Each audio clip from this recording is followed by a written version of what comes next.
Customerland is a podcast about customers, how to get more of them, how to keep them, what makes them tick. We talk to the experts, the technologies, and occasionally actual people, customers, to find out what they're all about. So if you're a CX pro, a loyalty marketer, a brand owner, an agency planner, if you're a CRM and personalization geek, if you're a customer service, CSAT, NPS nerd, you finally have a home. I'm Mike Giambattista. Welcome to Customerland.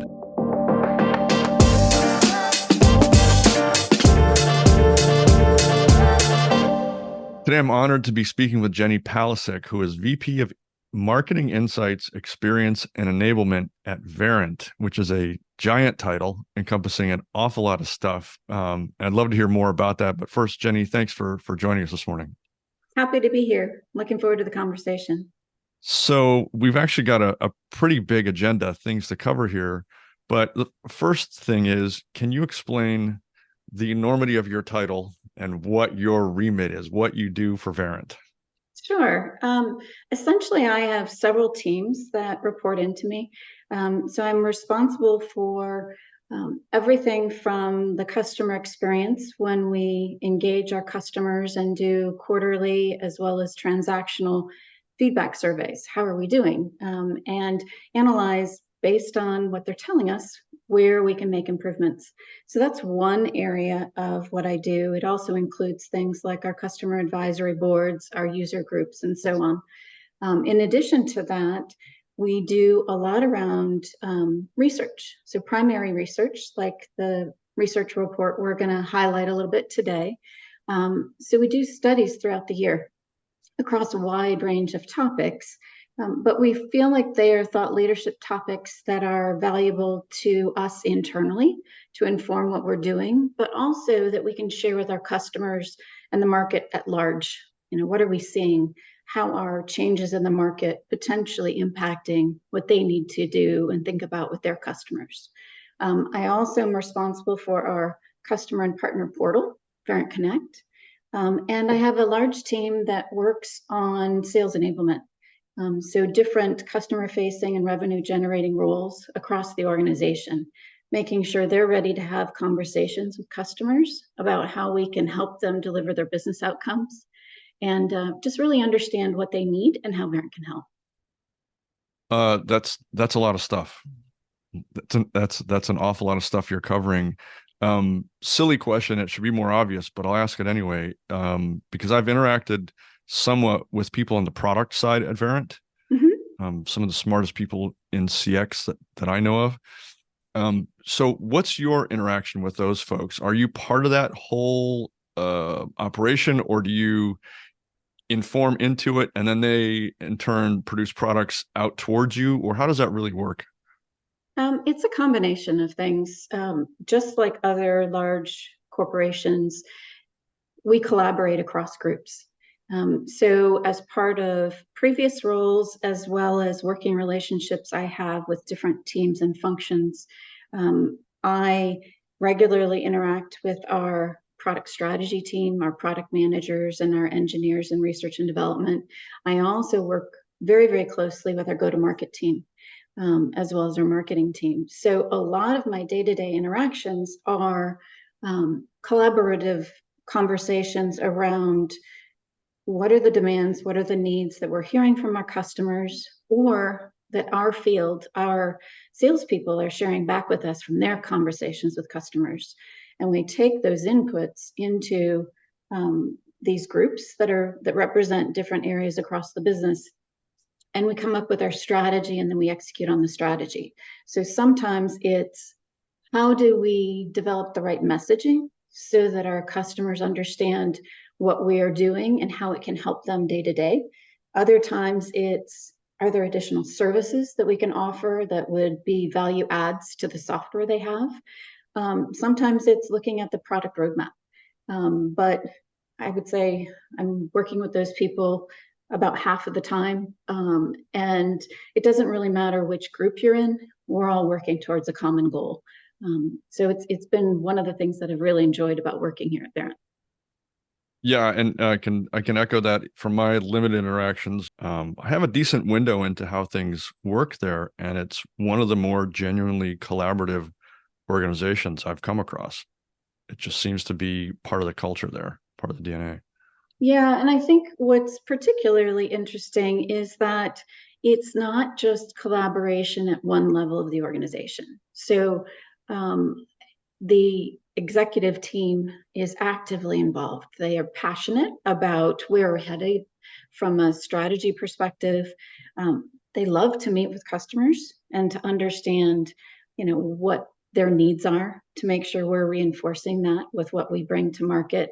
And I have very frequent meetings where they're active participants in those conversations. It's not simply working with one group or another, and the executives are off to the side.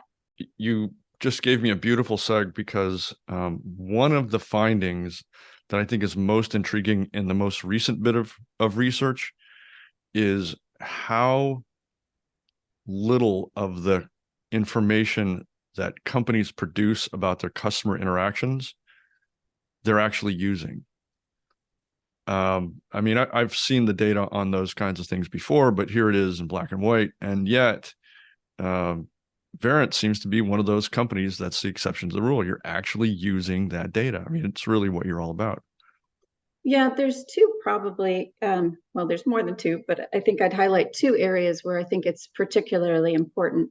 Um, we have an engagement data hub, which is essentially where all of our customer interactions, whether they're customer experience interactions that they're having, text messaging, voice calls, digital messages, all the workflow amongst employees and customers, all of that data is used for the customer and by the customer, and it can really be used. We usually talk about it as the gym that trains our bots. So as we work with customers, instead of having some random algorithms on how things should work better, we're using their own data around customer engagement to train and improve their bots, their automation, their AI, and how they work with their customers. Um, that's one side of it. The other side of it that I'd highlight is that our customer success organization works with our SaaS customers, and as part of the ongoing relationships they have with them, they're also monitoring their usage of our applications. So they can have conversations with their primary contacts at the customer and say, I notice you have quality management in place, but today only about 20% is being used. So are you aware? Did you know that there are these other capabilities that could really be valuable to you? So we have these conversations, and that was just a hypothetical one. And we're able to talk with our customers and say, we know you have these applications and you're using them, but how can you use them for the greater value that you can realize from those solutions to improve your efficiency, your productivity, to make your employees more effective in working with customers? So I think those are two ways we use data, one-on-one with customers to inform what they're doing, and also to help train all of the applications that they're using from VERINT so that it's even smarter and more optimized for their particular market and their needs. So I'd like to, if we can, transition a little bit into this most recent bit of research that you've produced, packaged in what's being called the CX Holiday Survival Guide, which I think is a pretty neat title because the retailers I'm speaking with and the people who are running CX and back office operations are all in kind of mid panic mode right now. I mean, it's a seasonal thing. Anxiety probably spikes in a couple of weeks, and then things start to settle out. But I think the timing of this report's really neat because here we are right in the thick of it, right in the thick of it. And your findings are, I would have to say, just give me a moment to editorialize. On the one hand, some of it's not that surprising. But what you've done, I think, is offer solutions to some of these really almost universal issues. And I wouldn't mind going through some of that. And if I can, I want to call out just a couple of statistics here. Sure. Let's see. More than half of retailers surveyed said that effectively staffing stores will be the greatest challenge this year, with 86% facing at least one challenge related to hiring, 50% reporting issues finding qualified people to work in their stores, and 30% struggle to fill positions in the contact center and back office. That paints a pretty bleak picture. It Um, does. Yeah.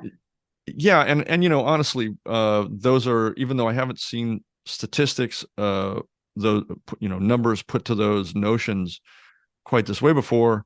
I think it's kind of universal at this point. People understand it, but this does put a finer point on it. Here it is in black and white. There's a real genuine issue. What's different about your report, however, is you offer solutions. So I would love to talk through some of that, some of the ways VERINT sees these issues, how you frame up the solutions, and what retailers and brands and CX providers can start doing about them. Yeah, I'd love to talk about that. I think we've done several different research studies. This customer experience holiday survival guide is a report that we love doing year over year. And it's one that's always highly anticipated by our customers and former readers. So we enjoy looking at what the current state is, as well as, looking back, are there changing trends that are notable from last year's holiday season, for example. This is also a research report where we surveyed 400 customer engagement brands on the business side. So sometimes we do consumer research. This was really talking to the people who are at those companies, engaging with customers, asking them, what are their challenges? What's really keeping them up at night? And even though I think we've seen the retail industry struggle for the past few years generally, as they head into this active holiday season, it's even more important that they figure out how can they do more with what they have, how can they do more with less. And a lot of it is around the people side of things. So it's, you might think, oh, sure, I'm going to hire a bunch of seasonal workers to add to, my current staff. So as we head into the retail shopping season towards the end of the year, we'll have more people to interact with our customers. It's not easy to do that anymore. There's a lot fewer employees that are just sitting there ready and waiting to join the seasonal staff. But even out of those pools of potential employees, you still have to do all the interviewing and the recruiting and make sure that they're all trained up and ready to go. And And you have so, to pay for those people. yeah, you do. You absolutely do. And, there's different expectations from the employees as well as from the customers that they're interacting with. So the bar is raised year over year over year, and we also keep seeing in some of our research that 70% of customers, if they have one bad experience with a brand, they won't go back to that brand again. So it's every single interaction with a customer that is so important. A lot of our conversations with retailers are around how can they maximize what they are doing beyond the hiring. So oftentimes we look at things like artificial intelligence, which is, it's the hot topic everybody's talking about. But we don't want to talk about it in the abstract. We want to talk about it from a technology perspective. And are there ways, and fortunately, yes, the good news is there are, that we can help augment the staff to make it easier for the staff you have to interact with your customers, to make your employees smarter, to take, kind of offload those tedious tasks that they have to do and free up their time to do what they do best, humans interacting with other customers. So I think self-service is always an area that organizations, that brands want to make available to their customers. And that's still really important because it's a way to save costs, but you have to do it effectively. You have to know what types of information your customers are seeking from you online, or through an IVR, so through a phone tree, an automated message. There are still people who like to use the phone, in addition to digital and in-person retail interactions. So how does that ecosystem all work together? And where do you use technology to make that experience so much better for your customers or for your employees, which also benefits your customers? So it all just really reinforces each other. But you don't want to set up an experience for a customer that they're in this never-ending cycle of, oh shoot, I'm having another conversation Right. and I know it's not a smart bot and I just really want to get to a human. So having it monitor and know when you need to transfer from a self-service chatbot to an actual live human. And how do you automate the process of what are the things that that person was trying to do on their own that they couldn't do, so they don't have to repeat themselves? All of those things are so important to the experience. I think we've all experienced them. We don't want to have to authenticate who we are and then get transferred to another department, have to do it again, or Right. explain the story of the problem and then have to do it again.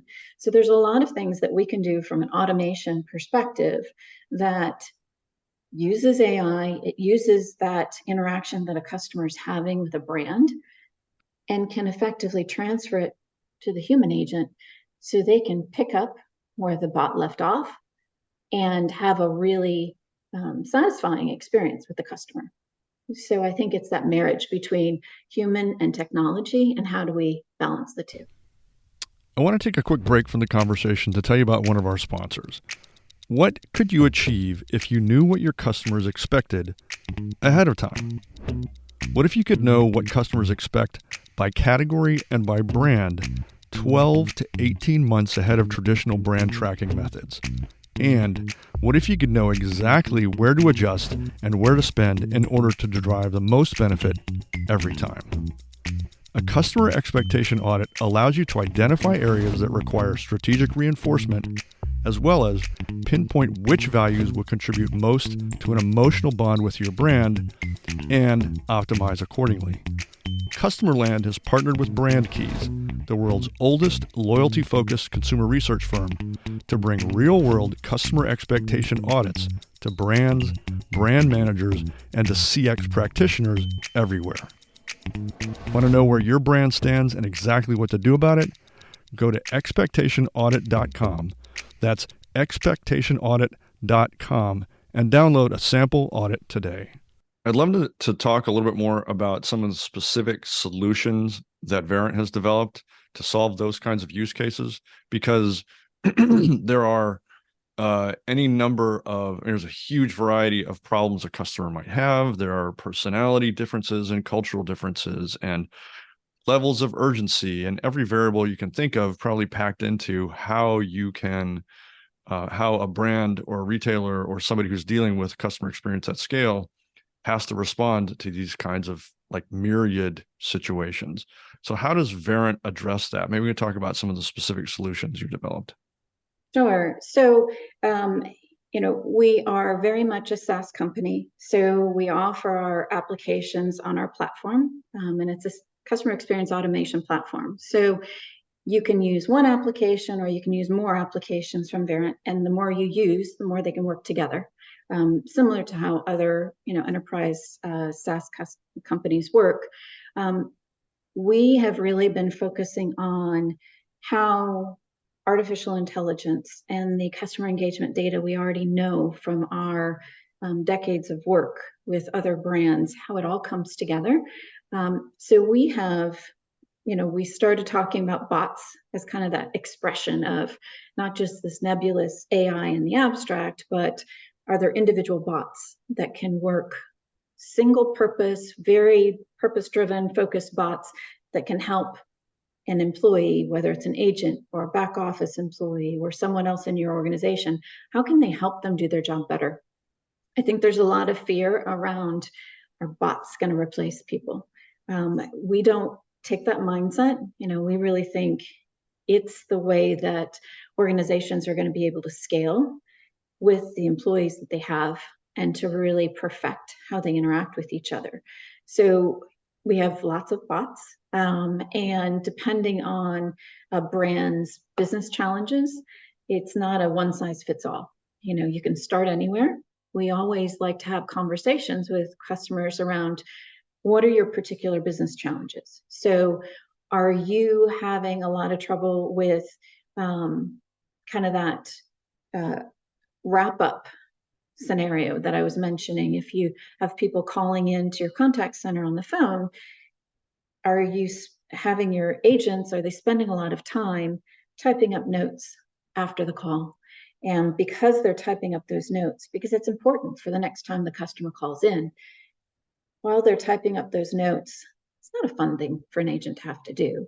And it takes up time. And that time is money when they could be talking to the next customer.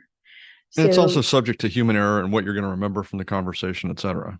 yeah. And from a consistency perspective, one agent might do it very differently from the next. So there is a way to apply AI so that we are capturing that call summary and we are doing that wrap up and capturing the notes that can be put in your CRM system. So that's one of the bots we have. We also have bots that can evaluate the quality of the conversation on the phone or the digital interaction that an employee is having with a customer. So our quality bots are automatically scoring. They can score the interactions, whether they're phone calls, and we do transcribe those phone calls for our customers. We're able to smartly assess what happened during that call. Did they greet the customer? Were they providing accurate information? Were they providing disclosures? Did we protect their information as part of that transaction? All of the things that happen between customers and the employees at a brand, it's being recorded these days, but what are we doing with that data? Right. How do we protect the brands? So how do we identify regulatory risks? But how do we also make the employee smarter? Oh, we really need to coach you on this point, and it'll make your calls quicker, better resolution. Customers don't have to call back. So there's this reinforcement, this continuous improvement that goes on. And so some of our bots help with that too. So all the different use cases, I think we've got more than 30 different bots now. We're heading towards 50 before the end of the year. Wow. And it sounds like a lot, but we don't have conversations with a customer and say, oh, hey, here's our menu of bots. Which one do you want? It's much smarter than that. We want to understand what an organization's business challenge is. And then as we have that conversation, we know where their problems are and we can suggest ways that they can tackle it. And depending on their priorities, they get to have that collaborative conversation around how we can help them and where their priorities are. What do they want to do first? And then we continue that journey over time. One of the most intriguing aspects of what I understand, again, this is a sidelines perspective, but what I understand of VERINT's approach here is that you've been building your large language model at the core of all this AI for whatever it's been, a decade or more, which now is an enormous database of the way people approach their problems, their issues. But I think more importantly, it's the way they feel about the way they approach those things and the way they feel about the outcomes of them. And speaking with a couple of your colleagues a while back, your VERINT's ability to produce, which is the wrong word, but you'll get what I'm saying, empathy at scale in kind of an automated fashion, which already sounds disingenuous, but it's not. It's all about caring for your customer at scale. Right. It's pretty remarkable. So as I understood it, VERINT's large language model is so large that it can detect and has a reference point, or many of them, to detect inflections, tones, full sentiment analysis Mm-hmm. when somebody's there to try and meet that person where they are or where you can anticipate they really want to be met. Yeah, it's really powerful. And the large language models, also all of our historical data, and we aggregate it. We're not sharing personal data from one customer to the next, but we're using it to get smarter about those interactions. What are the anticipated outcomes? Our applications absolutely leverage all that data that we've been building up over time. So you talked about empathy. We have an intelligent interviewing module that contact centers can use when they are in need of hiring more contact center agents. And instead of just talking to them on the phone, the recruiter, we can essentially assess their empathy score. How are they able to not just do the skills that are important around the phone and typing and looking up information or being pushed information, but what is their maturity around being able to read what's happening on the phone? And that combined with the automated alerts, as behind the scenes, we're detecting automatically that a customer is frustrated, or the agent if they're pausing too long. So hold times or silence on the line can be really tense. And from a customer perspective, you're waiting for the next answer to come back from the agent. So all of our intelligence around that can do things like prompt the agent, what happened? Did you put them on hold? Did you put them on hold too long? So some of it is coaching for the next interaction, but more importantly is how can we prompt real time during that interaction to recover, to remind the agent how important it is to take the customer off hold quickly, or let them know before you have to put them on hold instead of an abrupt interaction while they're trying to get their problem solved.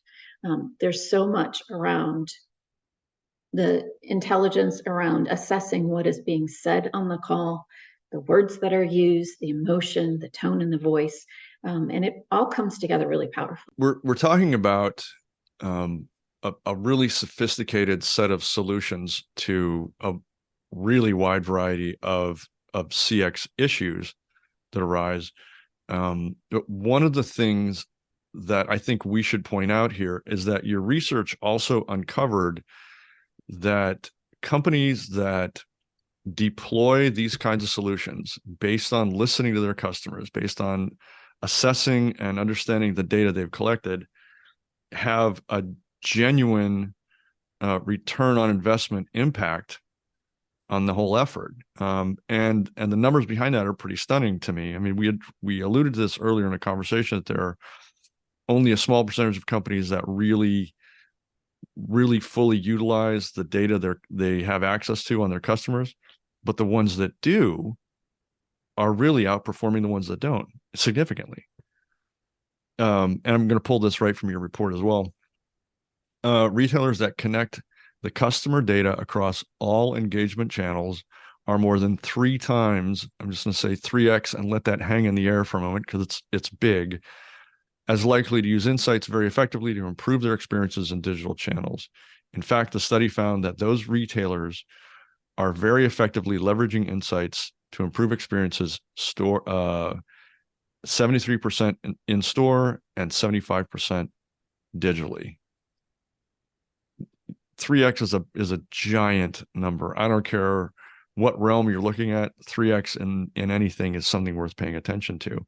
So I want to point out for everyone who's listening to this that the VERINT CX Holiday Survival Guide, we'll have a link to it underneath the podcast, and you can find the podcast wherever you listen to podcasts, all over the podcast universe. But there's loads here that I think prove the points that we all kind of understand, but further goes to providing solutions that are implementable. It's not just pie in the sky theory. These are things that Won't go so far as to say they're plug and play, but there's things that you can implement as a retailer quickly in time for an impact on your customer experience this holiday season. So, and I would encourage you to download it. As I said, links will be all over the place. And I want to thank Jenni Palocsik for your time and your insights. And I'm so looking forward to continuing these conversations.